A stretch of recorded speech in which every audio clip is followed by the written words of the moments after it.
Nació un 4 de diciembre de 1996 en Mazarelos, un barrio modesto de Porto, Portugal. No llegó al mundo rodeado de lujos, pero sí de amor. Fue el quinto de 8 hijos y el primer varón de Joaquín e Isabel Silva, una familia obrera de raíces humildes, que poco imaginaba que aquel niño estaba destinado a conmover al mundo con un balón en los pies. Creció en Gondomar, una zona obrera donde los días se medían en trabajo, sacrificio y sueños. Junto a su hermano menor, André, aprendió que nada se logra sin esfuerzo y que el fútbol no era solo un juego, era su destino. Los primeros toques los dio en campos de tierra y ahí nació el instinto. Allí, entre polvo y barro, se empezó a forjar el talento. Pronto se notó que había algo distinto en él, una inclinación natural al ataque, una inteligencia silenciosa que le hacía estar siempre en el lugar correcto. Su primer contacto con el fútbol formativo llegó en Gondomar Sporting Club, donde apenas un niño ya empezaba a ser más grande que sus propios sueños, y a los 13 años el destino le guiñó el ojo.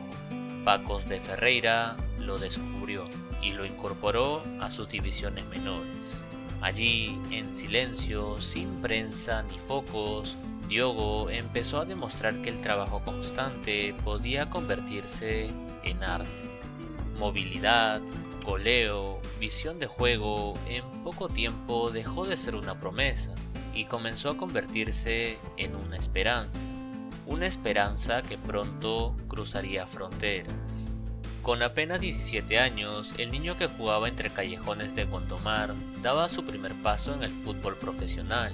Era 2014 cuando fue promovido al primer equipo de Pacos de Ferreira. Su nombre aún no llenaba portadas, pero ya comenzaba a escribirse en los márgenes de la historia. Debutó ese mismo año en la Copa de Portugal, convirtiéndose en uno de los jugadores más jóvenes en hacerlo con el club, y pronto rompió barreras. En mayo de 2015 se convirtió en el goleador más joven del club en la Primeira Liga. Tenía solo 18 años, pero su fútbol hablaba como si tuviera 30. La historia apenas comenzaba. El Atlético de Madrid, siempre atento al talento en bruto, lo fichó en marzo de 2016, pero antes de aterrizar en España, Diogo regresó a casa, al Porto, cedido para seguir creciendo. Allí, en la Catedral del Dragao, disputó la UEFA Champions League, ahora no como espectador, sino como protagonista. En julio de 2017 fue cedido y cruzó el canal rumbo a Inglaterra. Llegó al Wolverhampton en la Championship, una liga dura, física, donde muchos talentos se apagan, pero donde él brilló. Anotó 17 goles, levantó al club, se consagró campeón de la segunda división y los devolvió a la Premier League, y con eso se ganó el corazón de la afición. En enero de 2018, el Wolves lo ficha y Jota devuelve esa confianza con momentos que hoy retumban con nostalgia. Un gol al Manchester United para llevar al club a semifinales de la FA Cup, algo que no pasaba desde 1998. Diogo era diferente, jugaba con fuego en los pies y hielo en la cabeza. Ese mismo año llegó el llamado más sagrado, la selección nacional. Tras años destacando en juveniles, fue convocado a la Nations League y fue campeón. Portugal volvía a levantar un título europeo y Diogo estaba allí, cumpliendo el sueño de un país que lo había visto crecer. El 19 de septiembre de 2020, el gigante lo llamó Liverpool, la historia, la mística, la leyenda. Por 45 millones de libras, Jota se convirtió en red y apenas 5 días después ya estaba marcando goles. En Premier, en Champions, en cualquier campo y con el gol 10.000 en la historia del club. En noviembre hizo algo que nadie en Liverpool había hecho, marcar en sus primeros 4 partidos en Anfield.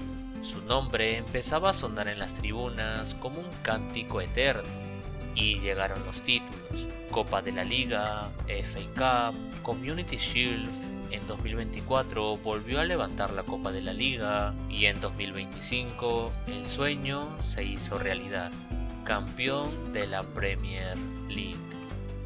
Ese mismo año volvió a vestir la camiseta de Portugal con gloria, otra Nations League, otro título para una generación que nunca lo olvidará.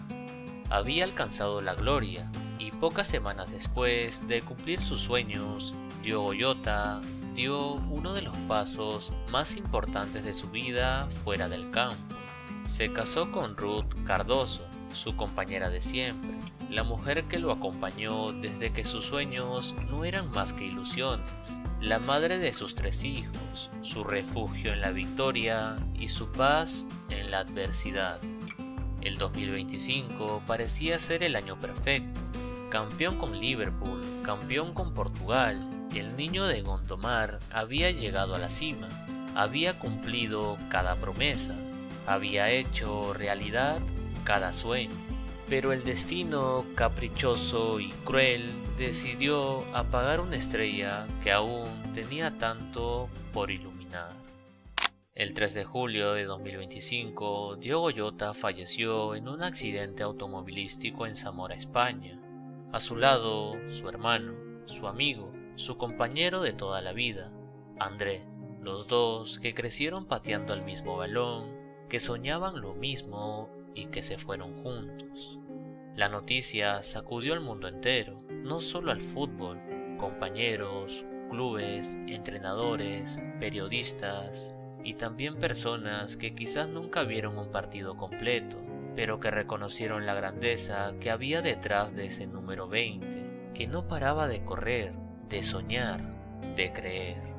Pero quienes lo conocieron, quienes compartieron vestuario, café, charlas, no hablan solo del jugador, hablan del hombre, del esposo, del padre, del amigo, de alguien que fue mucho más que goles y camisetas, de alguien que dejó huella sin gritarlo.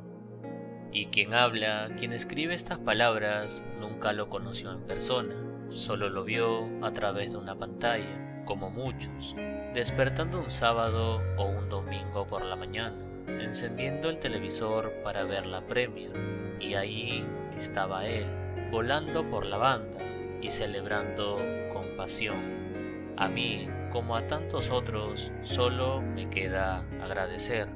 Gracias por tanto fútbol, por tanta entrega en cada partido. Aunque nunca te conocí, sé que quienes sí lo hicieron te guardan en lo más profundo de su corazón. Y como dice la canción que tantas veces escuchaste en Anfield, ese estadio que te vio correr, sufrir y sonreír, nunca caminarás solo, Diogo Jota, jamás.